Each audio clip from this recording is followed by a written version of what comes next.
Para falar sobre esse assunto, eu chamo a analista de política Jussara Soares, conosco direto da CNN em Brasília. Jussara, muito boa noite. A gente tem essa sinalização, então, de que o relator do caso no TCU, o ministro Jonathan de Jesus, poderia suspender esta inspeção no Banco Central. Você também conversou com o presidente do Tribunal, Vital do Rego. O que mais ele disse sobre essa fiscalização no BC?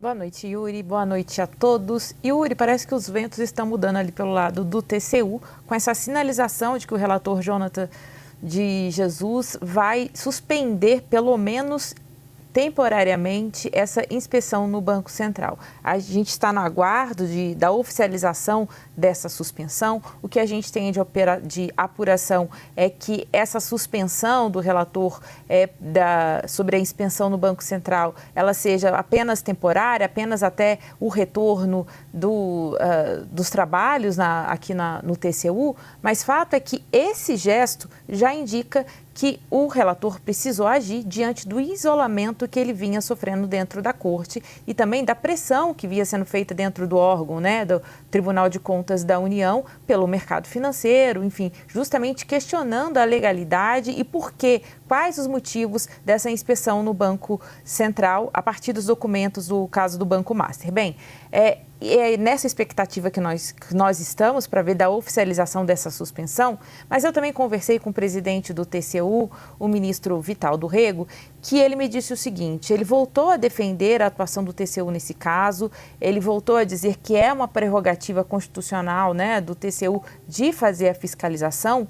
Por outro lado, ele diz o seguinte: ele admite que é preciso também saber que existem limites constitucionais. No caso, segundo ele, é preciso também respeitar o sigilo bancário, que há algumas situações que o sigilo bancário precisa ser respeitado. Então, é neste sentido que ele diz: olha, o TCU tem o direito de fiscalizar, está dentro do escopo da atuação do TCU. Quanto a isso, eu não tenho dúvida e vou fazer a defesa do Tribunal de Contas da União. Por outro lado, precisamos ver os limites constitucionais e aí ele cita o sigilo bancário a ser respeitado. Ele me disse também, Yuri, que na próxima semana ele retorna a Brasília e aí ele vai tentar estabelecer um modus operandi para essa situação, ou seja, vai tentar estabelecer as regras para essa fiscalização, o que poderá ser fiscalizado e qual é o limite constitucional, qual é o limite desse sigilo bancário. Só para quem está nos acompanhando entender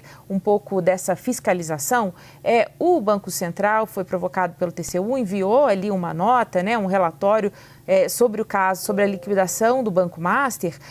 Todavia, o parecer do relator era justamente que deveria ser feita essa inspeção, ou seja, técnicos do TCU deveriam ir ao Banco Central, verificar esses documentos para analisar como foi feita essa liquidação extrajudicial que está sendo questionada pelo TCU, apurada pelo TCU. E a gente começa a ver também, Yuri, e você pode me questionar a qualquer momento, algumas dessas mudanças a partir dessa pressão externa sofrida pelo TCU e por esse desconforto que a gente vem notando nos últimos dias por parte dos colegas de corte de Jonathan de Jesus. Então, no começo ele falou que a liquidação do Banco Master pareceu precipitada, agora já ele mais recentemente, integrantes ali do TCU costumam dizer que não há nenhuma sinalização de que será feito uma reversão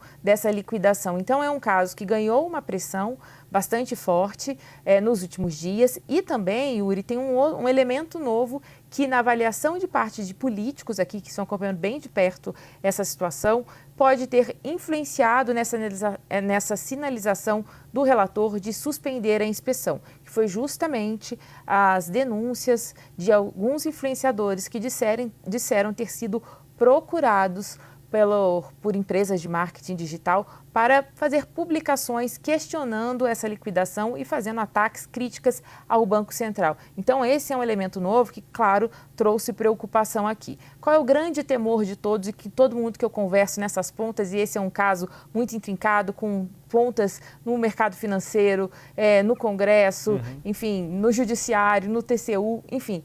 tudo que a gente observa nos comentários a grande preocupação é se houver um avanço sobre o Daniel Vorcaro e se ele em algum momento resolver fazer uma delação. A grande preocupação passa por aí também, Yuri. Sem dúvida alguma, né? Até porque o próprio Vorcaro sempre se orgulhou ou cantou a todos os ventos que tinha bom trânsito em todos os poderes em Brasília, era de fato uma pessoa com acessos na capital federal e com todas as consequências que isso tem.